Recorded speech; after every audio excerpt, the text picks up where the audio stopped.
En Romains chapitre 8, le verset 26.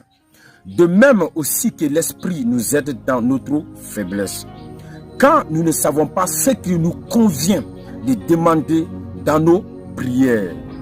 C'est l'Esprit lui-même qui intercède par des soupirs inexprimables en notre faveur.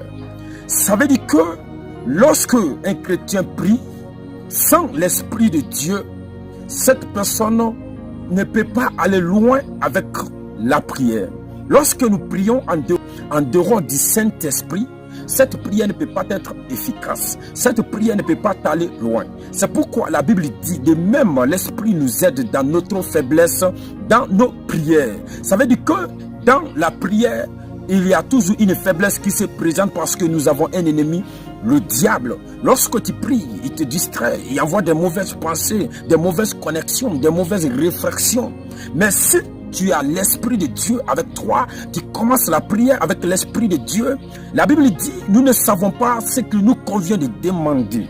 Donc c'est l'Esprit lui-même qui nous conduit dans la prière, qui intercède à notre faveur par des soupirs inexprimables. C'est-à-dire quand on dit des soupirs inexprimables, des choses que notre intelligence ne peut pas exprimer, des choses que notre sagesse ne peut pas exprimer, des choses que notre conscience ne peut pas exprimer. Le Saint-Esprit lui-même est là, en train d'intercéder, en train de nous conduire, en train de nous orienter, en train de nous envoyer dans la profondeur de Dieu, dans la prière. Et cela nous fait rentrer dans une forte connexion avec le Père. Et nous prions, nous ne sommes pas de nous-mêmes, nous sommes envahis par la présence du Saint-Esprit. Nous prions, nous parlons en langue, nous intercédons, nous donnons des paroles prophétiques. Bien-aimés, si nous voulons prier et que notre prière soit efficace, nous devons apprendre à prier avec le Saint-Esprit. Nous devons apprendre à rester en connexion avec le Saint-Esprit. Nous devons apprendre à rester en parfaite communion avec le Saint-Esprit. Nous ne pouvons pas prier, rentrer dans la profondeur de Dieu, étant dans la chair, en priant en dehors du Saint-Esprit. Tout chrétien qui prie, qui néglige le Saint-Esprit, qui néglige la présence du Saint-Esprit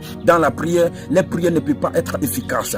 Vis avec le Saint-Esprit. Le Saint-Esprit parle, le Saint-Esprit marche, le Saint-Esprit voit, le Saint-Esprit a des désirs, le Saint-Esprit écoute, le Saint-Esprit agit, le Saint-Esprit guérit, le Saint-Esprit libère, le Saint-Esprit transforme. Ne néglige pas le Saint-Esprit. Il est capable de faire ce qu'un autre humain ne peut faire. Ne compte pas sur les hommes, ne compte pas sur ton intelligence, ne compte pas sur ta sagesse, mais compte sur le Saint-Esprit dans toutes tes prières, dans tout ce que tu feras et tu verras.